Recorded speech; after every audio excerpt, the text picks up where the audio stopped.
واحد قال للشيخ أنا عمري 80 سنة وما صمت رمضان ولا مرة. الشيخ قال له عليك صيام قرنين متتاليتين أو إطعام الصين أو تحرير فلسطين. العب بكل شيء إلا دين الله عز وجل. العب بكل شيء إلا دين الله عز وجل.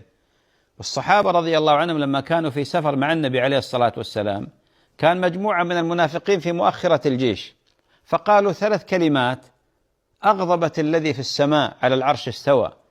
قالوا ما رأينا مثل قرائنا هؤلاء، يقصدون النبي عليه الصلاة والسلام الصحابة. قالوا ما رأينا مثل قرائنا هؤلاء أكذب ألسنة ولا أكبر بطونا ولا أجبن عند اللقاء.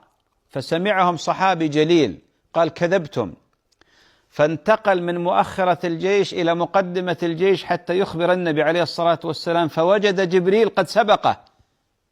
جبريل سبق هذا الرجل الصحابي الذي جاء من مؤخرة الجيش إلى المقدمة في آية تتلى إلى يوم القيامة، في آية تتلى إلى يوم القيامة: قل أب الله وآياته ورسوله كنتم تستهزئون لا تعتذروا قد كفرتم بعد إيمانكم. يقول الراوي: رأيت أحد هؤلاء ال3 يتعلق بناقة النبي صلى الله عليه وسلم والرسول يمشي وركبه يخرج منها الدم من أثر الحجارة تسحبه الناقة. يقول: يا رسول الله والله حديث سفر، والله يا رسول الله نمزح، يا رسول الله كذا. والرسول صلى الله عليه وسلم يرد يقول: لا تعتذروا قد كفرتم بعد إيمانكم.